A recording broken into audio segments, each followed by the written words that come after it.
make something for dessert tonight, and I'm trying to decide what I should make. My dad likes anything with blueberries, and my mom likes supporting local farmers. What options do I have? Welcome honorable judges and fellow Field to Fork Challenge participants. My name is Cassie, and I'm part of the Happy Trail Hoofers 4-H Club. Today, I will be showing you how to make BC berry and apple crumble with honey and cinnamon candied hazelnuts. I chose this recipe as it's easy to make, it looks very tasty, and it has lots of local BC ingredients. First, let's go through the ingredients we will need for the fruit mixture.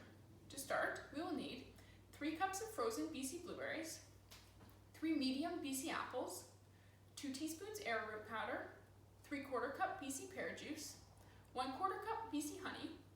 For the crumble topping, we will need 1 cup of BC flour, 2 cups of quick oats, 1 teaspoon ground cinnamon, 1/4 teaspoon nutmeg, 1/4 teaspoon ground ginger, a pinch of BC sea salt, 2/3 cup BC butter, 1/4 cup BC honey. For the candied hazelnuts, we will need 2 tablespoons BC honey, 1 medium BC egg white, 1 tablespoon sugar, 1 teaspoon cinnamon, 1/4 teaspoon allspice, a pinch of BC sea salt, and finally 1.5 cups BC hazelnuts. Now, let's go over the supplies we'll need. A roasting pan, a baking dish, a saucepan, 2 small mixing bowls, 1 medium mixing bowl, a whisk, a peeler, paring knife, parchment paper, and a metal spatula. Now that we have gone over our ingredients and supplies, let's get baking. Due to time constraints, I have pre-measured all the ingredients we will need. First, make sure your hair is out of your face. Let's wash our hands with soap.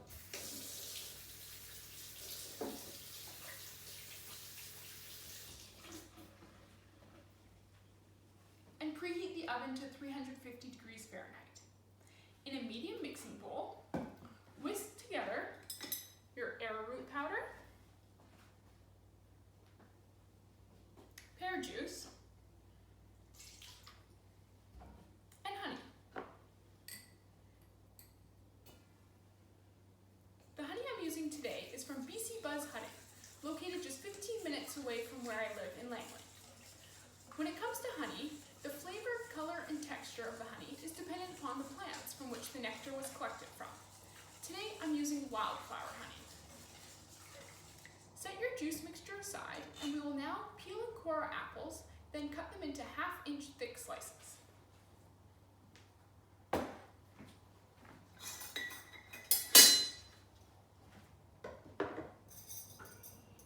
Apples are currently not in season right now.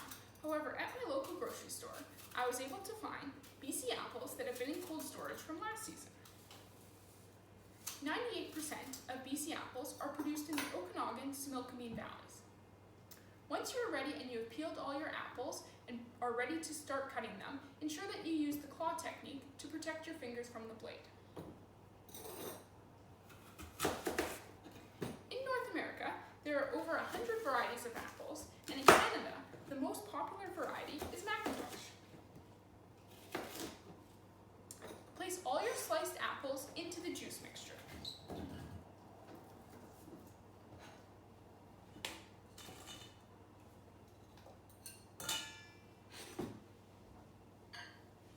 Next, we will add our thawed blueberries.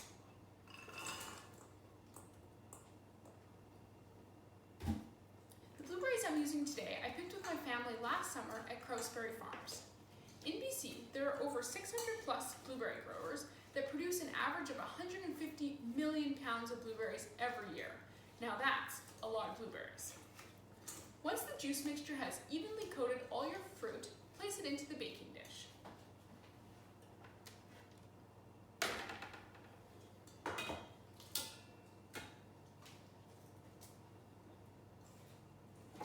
Did you know that blueberries are one of the only fruits and foods that are naturally blue in color?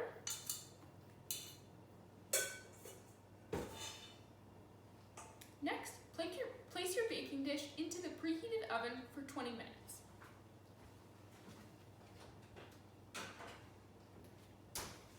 Next, let's make our crumble topping. In a small mixing bowl, mix together your flour,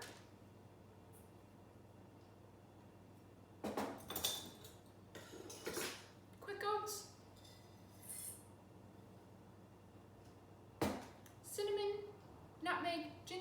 and sea salt. Blackberry fleur-de-sel is what I'll be using today from Salt Spring Sea Salt Company. Sea salt is harvested by evaporating seawater, while blackberry fleur-de-sel is the pyramid-shaped crystals that float to the top during this process. This company normally infuses their fleur-de-sel with locally sourced ingredients such as blackberries.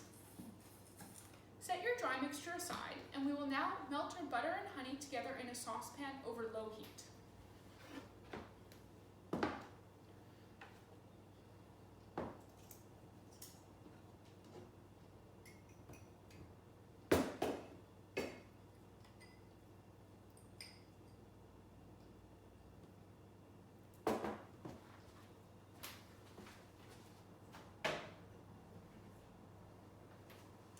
Once you have fully melted the butter and honey together and it's smooth, it should look like this, and we will add it to our dry mixture.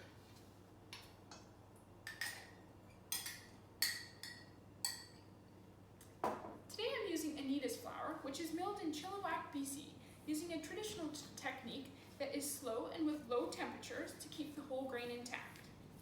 Whole grains include the bran, the endosperm, and the germ, which provide substantial amounts of carbohydrates, B vitamins, fiber, and antioxidants. We will continue mixing this until it's a crumbly, doughy texture. Once it is all ready, we'll keep it in the refrigerator until our fruit is finished pre-baking. Ding! Sounds like it's ready.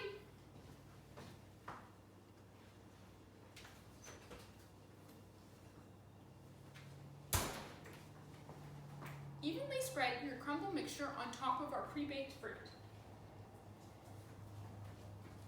Return it back to the oven for an additional 20 minutes or until the fruit is bubbling along the sides and the top is golden brown.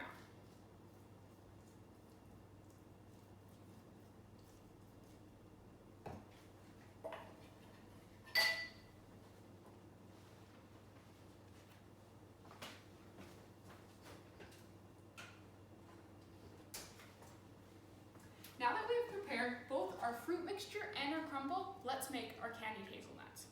In a small mixing bowl, whisk together our egg whites and honey.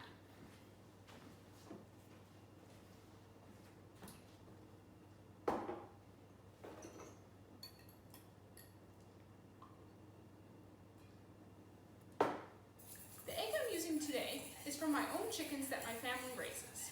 Did you know that it takes 24 hours for an egg to develop inside a hen's body and roughly 10 minutes for a hen to lay an egg? We'll continue mixing this until it is all frothy. Next, we will add our sugar, cinnamon, allspice, and sea salt.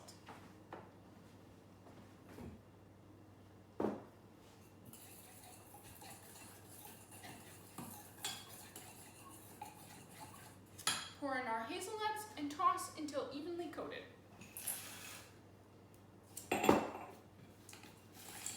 Hazelnuts are a great alternative protein source that require less water to grow, they sequester more carbon, and they reduce soil erosion.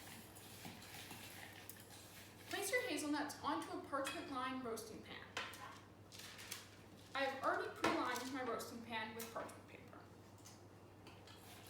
Hazelnuts are also unique due to the fact that they require cross-pollination from a different hazelnut variety to produce any crop.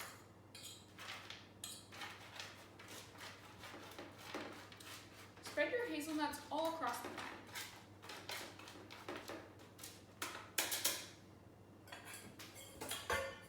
Bake your hazelnuts for 15 minutes, then take them out of the oven and using your metal spatula, unstick them from the pan and toss well. Return them back to the oven for an additional 10 to 12 minutes or until they are toasted and golden. Once again, use the metal spatula to unstick them from the pan, then allow them to rest at room temperature until they are cool. Due to time constraints, I've already completed these steps.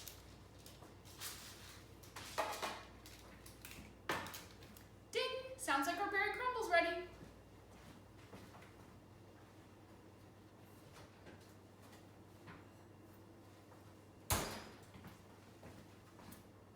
To finish off our berry crumble, let's garnish with our candied hazelnuts.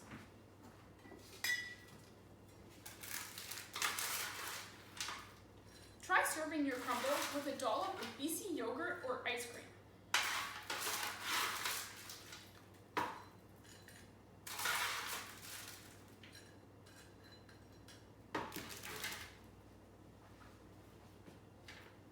Wow, doesn't that look delicious?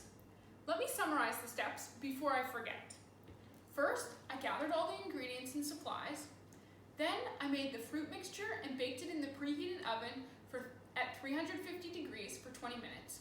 Then I made the crumble mixture and evenly sprinkled it on top of the pre-baked fruit. Finally, I prepared, toasted, and garnished with our candied hazelnuts. What's that, Mom? I'm coming! Dessert is ready, fresh from BC farms to our family.